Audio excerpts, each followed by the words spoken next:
Assalamualaikum warahmatullahi wabarakatuh. Alhamdulillahirabbil alamin. Alladzi hadana li hadza wa ma kunna linahtadiya laula an hadanallah. Wa asyhadu an la ilaha illallah wahdahu la syarikalah. Wa asyhadu anna Muhammadan abduhu wa rasuluh. Allahumma shalli ala Muhammad wa ala alihi wa ashabihi wa man tabi'ahum bi ihsanin ila yaumiddin. Ya ayyuhalladzina amanu taqullaha haqqa tuqatih wa la tamutunna illa wa antum muslimun wa ba'du. Fa inna asdaqal hadisi kitabullah. Khairal hadyi hadi Muhammadin sallallahu alaihi wasallam. Syarrul umuri muhdatsatuha fa inna kulla muhdatsatin bid'ah wa kulla bid'atin dhalalah kulla dhalalatin finnar. Ayol ikhwah akraman subhanahu wa ta'ala. Insyaallah kita masuk hadis yang ke-287 dari 1000 hadis hafalan. Temanya status dunia untuk mukmin dan kafir. An Abi Hurairah Abdurrahman bin Sakhar Ad-Dawsi radhiyallahu anhu anna Rasulullah sallallahu alaihi wasallam qala ad-dunya, dunia, alam yang sedang kita tempati, yang letaknya daripada langit dia di bawah, dan semua langit di bawah arsy Allah, di atasnya lagi. Kata dania itu dekat di bawah. Dunia itu bahasa Arab, artinya dekat di bawah, berarti rendah. Itu sijnul mukmin, penjara buat mukmin. Orang yang iman kepada Allah, mengakui kedudukan Allah dan tunduk kepada Allah. Wa jannatul kafir, dan surganya untuk orang kafir. Artinya orang yang menolak kepada bimbingan Allah, gak mau mendengar, gak mau melihat, gak mau berpikir, gak mau menerima, dan gaya kehidupannya mengikuti gaya binatang. Yang binatang itu senang-senang dan makan, maka orang kafir seperti itu yang Allah jelaskan, walladzina kafaru yatamatta'un wa ya'kulun kama ta'kul an'am wan naru maswalahum. Orang yang menutup diri, tidak mau menerima arahan Allah, bimbingan Allah, petunjuk Allah, itu kelasnya dikelaskan binatang, senang-senang dan makan, sehingga enggak maunya bekalan akhirat, neraka tentunya. Kepada orang yang demikian, dunia itu menjadi surganya, yaitu senang-senang makan, walaupun belum tentu senang, tapi itu menjadi tujuannya dan terhiaskan yang nanti akan disapih juga. Rawah Muslim rahimahullahu ta'ala. Apa saja pelajaran yang bisa kita ambil dari hadis di atas? Pertama, fitrah merupakan pembekalan dasar untuk semuanya. Fitrah pembekalan dasar untuk semuanya. Semua jin, semua manusia yang mukallaf mendapatkan amanah mengemban tugas, bekal dasar yang diberikan kepada mereka itu adalah fitrah. Sejak mereka disulbi orang tuanya, sejak dulu Allah mempersaksikannya. Bukankah aku Rabbmu yang mencipta, yang mengatur, yang mengurus, memilikimu, yang kamu harus tunduk kepada saya?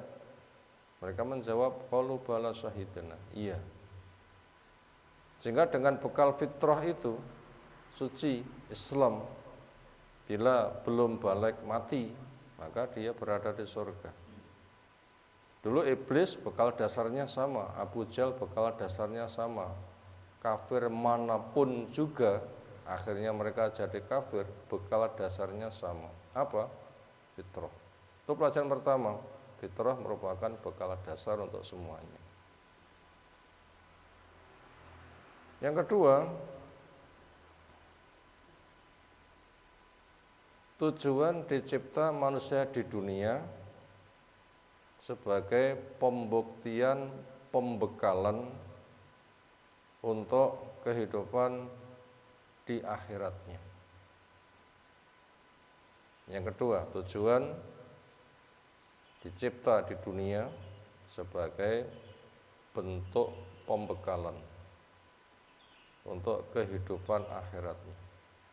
Itu pelajaran yang kedua. Dunia untuk apa, akhirat untuk apa, temanya itu. Sebagaimana kesempurnaan akal itu cocok dengan fitrah, siapapun punya, bahwa hidup itu berjodoh, ada awal, ada akhir, ada depan, belakang, ada dunia, ada akhirat, ada hadir, ada gaib, ada amalan, ada balasan. Itu tuntutan hukum akal. Itulah bawaan dasar manusia dibekali. Makanya akal yang sempurna, ya yakin ada depan, ada belakang, ada awal, ada akhir, ada dunia, ada akhirat, ada alam hadir, ada alam gaib, ada amalan, ada balasan.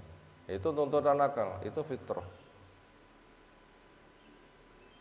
Makanya manusia harus menyiapkan untuk semuanya. Lalu pelajaran yang ketiga, karena awal itu untuk pembekalan yang akhir. Karena awal itu untuk pembekalan yang akhir.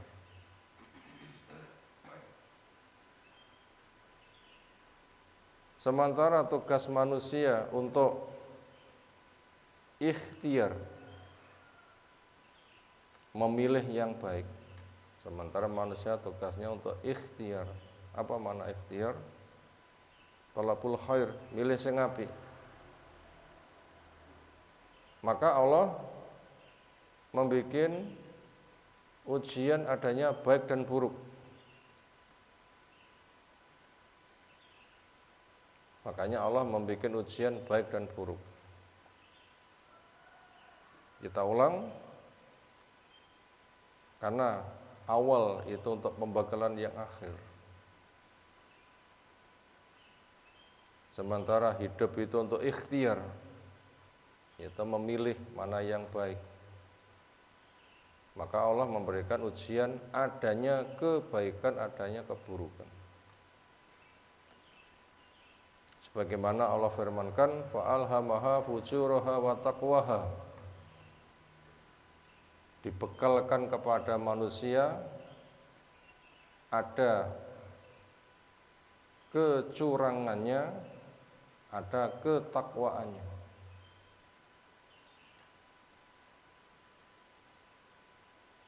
Maka dengan begitu,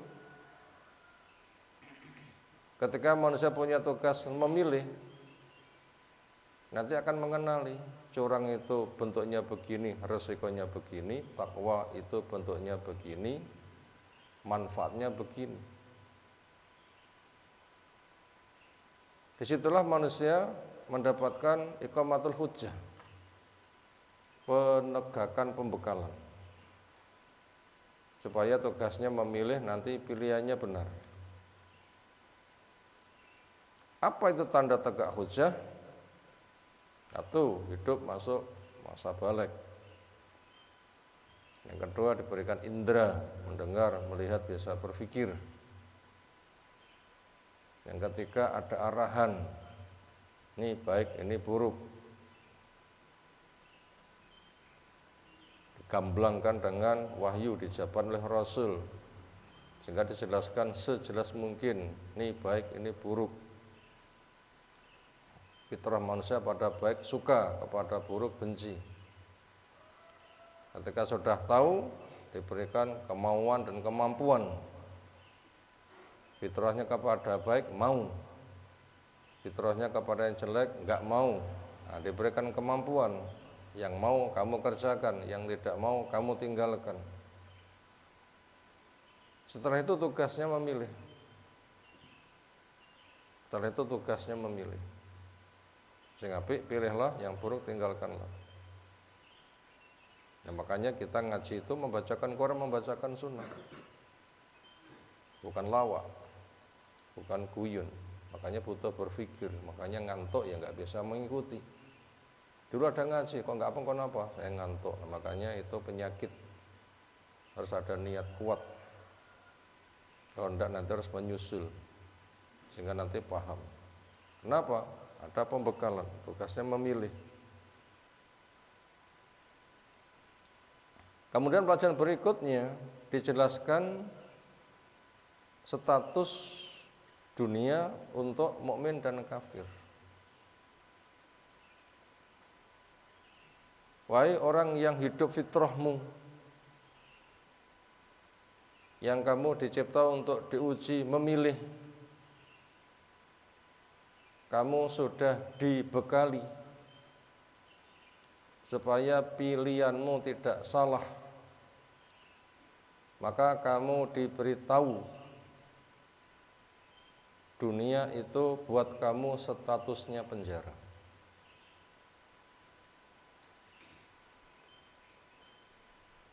Artinya apa? Penuh aturan.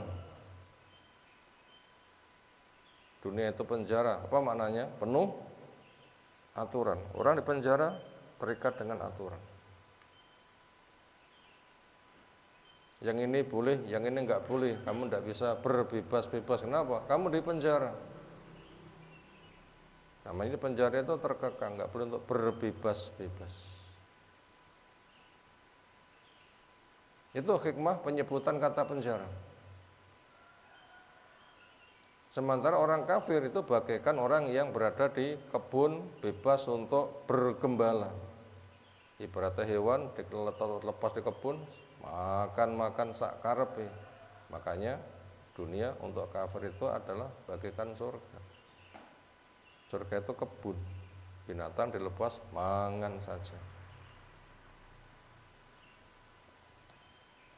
Lalu pelajaran berikutnya, apakah dunia yang disetatuskan sebagai penjara buat mukmin, si mukmin itu hidupnya terkekang? Jawabnya tidak. Karena peraturan yang ada itu bukan untuk mengekang. Peraturan yang ada itu merupakan pembimbingan. Ini manfaat, ini madarat, yang manfaat ambil, madarat tinggalkan.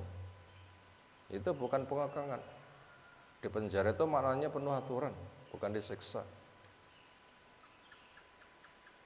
Yang aturannya adalah pembimbingan. Ini manfaat, ini madarat. Ini jalan keselamatan, itu jalan keburukan. Entah itu cara menata akidah, cara menata ibadah, cara menata pergaulan, cara mengelola harta. Di penjara maknanya penuh aturan, punya makna bimbingan. Bila kita mau mengikuti aturannya, itu nanti akan terbimbing. Itu tidak terkekang. Justru fitrah kebaikannya akan tumbuh subur. Dan itu membahagiakan. Itu makna penjara. Bukan identik dengan tersiksa, tapi penuh aturan, penuh bimbingan. Kenapa? Karena di balik ada fitrah, ada nafsu. Ya, nafsu ini yang merusak. Karena nafsu itu maknanya pengen senang seketika, nggak peduli halal atau haram. Nah, itu yang merusak. Yang innan nafsa la ammaratan bisu, nafsu itu banyak memerintahkan yang buruk. Nah, supaya tidak terkuasai nafsu ada aturan. Sehingga nafsu akan terbimbing. Sebagaimana orang pergi itu ada petunjuk alamat. Di sana itu ya kapan nganannya, kapan ngirinya. Ini namanya kan penuh aturan, sehingga nanti sampai kepada tujuan, bukan pelaku sakarepe dhewe. Lalu ngomong pelaku sakarepe dhewe kan nggak sampai tujuan. Itu justru adalah membimbing. Dia berada di penjara penuh aturan itu membimbing, bukan disiksa. Makanya dia nanti bahagia, karena dimudahkan perjalanannya, tahu alamat dan tahu jalurnya.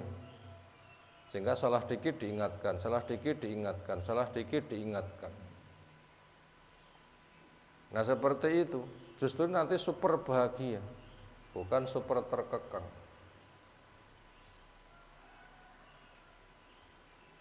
Nah, adapun apabila orang itu nggak mau bimbingan, pengen berbebas-bebas, ya jeneng gladur. Mau ke tujuan, diberitahu alamatnya, nggak mau diingatkan, tutup mata, tutup telinga, ya sesat, nggak sampai tujuan. Akhirnya sudah lelah, sudah letih, sudah tersesat, nggak sampai tujuan, masuk ke hutan, banyak binatang bahaya, diterkam. Makanya nggak sampai tujuan. Justru itu yang sengsara. Itu gambarnya ke sana. Makanya mukmin yang bagai orang di penjara, artinya penuh aturan, itu merupakan pembimbingan. Dia nanti akan tentram bahagia. Maka Allah menyebutkan ala bidzikrillah tatmainnul qulub, dengan zikir hati itu tentram. Tapi sebaliknya kepada mereka yang nggak mau terima aturan, ingin berbebas-bebas, seolah dengan akalnya sudah cerdas, bisa menemukan sendiri, rasa dibimbing, aku iso dewi. Sementara keterbatasannya banyak. Akhirnya ketika tersesat, disitulah nelongso.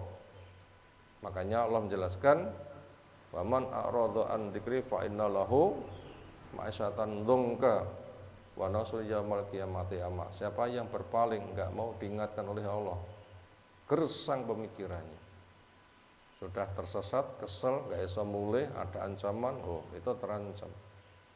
Dan kelak dikumpulkan padahal dalam keadaan buta, luweh nemen nanti tersiksanya. Luweh nemen nanti tersiksanya. Jadi hikmah tentang dunia untuk mukmin sebagai penjara, untuk kafir sebagai surga, itu seperti itu. Penuh dengan bimbingan, arahan, sehingga selamat, sing gladur, ternyata mendapatkan masa depan yang suram. Maka dengan demikian, bahagialah mukmin yang kehidupannya terarah, sehingga ketika dihisab sudah ada pembimbingannya, termasuk waktumu kamu habiskan untuk apa, masa mudamu untuk apa, ilmumu mana bentuk dari amalnya, hartamu kamu dapatkan dari mana dan juga untuk apa, dunia sebatas sementara, pembekalan akhir bagaimana sikapmu. Nah itu nanti akan dibimbing untuk bisa menjawab, akhirnya ketika terjawab nanti akan selamat. Makanya seperti itu. Kemudian ada sebuah peristiwa ketika ada orang itu salah persepsi, salah pemahaman. Mukmin dunia sebagai penjara, kafir dunia sebagai surga.